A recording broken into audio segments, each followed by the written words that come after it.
we are able to identify people who committed crimes in these riots, going all the way back to the beginning, whether they're burning police cars or throwing rocks at people, which are deadly, they will be prosecuted. Attorney General Bill Barr vowing to hold these perpetrators accountable. Just last night in Portland, police declared a riot as protests stretched into the 96th night there. Rioters gathered outside the mayor's home, Ted Wheeler, who basically had supported them since day one. They were calling for his resignation, and it was a birthday party of sorts.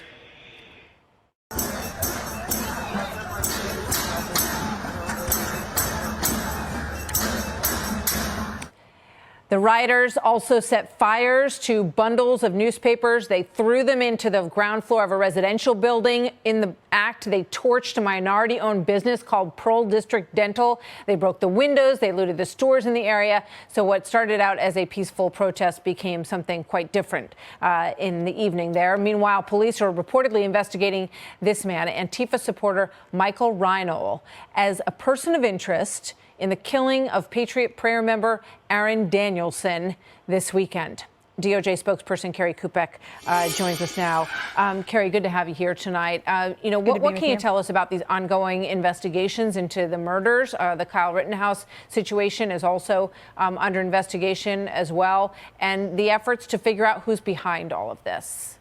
Well, the Department of Justice is assisting in those investigations, and we are investigated coordinated criminal activity related to riots, destruction of federal property, assault of federal law enforcement officers. We obviously don't prosecute ideology or groups, but we certainly prosecute and certainly investigate criminal activity. And Martha, part of this is following the money. So what does that mean? That means examining the financial transactions related to this coordinated criminal activity. For instance, some of the materials that have been used in these riots, how were they purchased? Where is this money coming from? Who is behind that? And working our way up. And the Department of Justice is aggressively pursuing all of those avenues with respect to these investigations. So the president talked about people dressed in black that were seen on airplanes traveling from one location to the other. What does the DOJ know about that? And do you think that there are sort of, nationwide funding organizations behind these groups? Well, we're certainly, as I said, tracing the money and following the money is an integral part of examining coordinated criminal activity, the likes of which we've seen in Portland. We've made over 100 arrests in Portland. We've charged 76 individuals. More charges are coming this week. This is part of 300 arrests, over 300 arrests nationally, over 300 defendants charged as well. And so the Department of Justice, the FBI, ATF, and all of our components are committed to aggressively pursuing, investigating, and prosecuting this violence because it's unacceptable. So if you find out that somebody's buying them tickets and paying for their hotel rooms and all of that kind of thing, is there criminal charges that can be brought against the person who's doing that, though?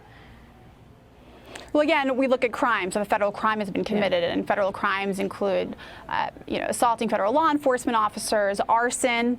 We have a number of arson investigations, particularly in Kenosha, and so that's something that we look at. But again, the materials, and you've shown these videos on your show, Martha, as of other networks as well. We've seen some of these materials that have been used in these riots, and it's not just that a pallet of bricks magically appears on a street corner, right? Somebody has had to have purchased those. Right. It indicates coordinated activity, and so the FBI continues to watch video footage of what's happened in Portland and other places in order to thoroughly investigate what's going on and who's behind it. A lot of questions out there about who's behind it. Exactly.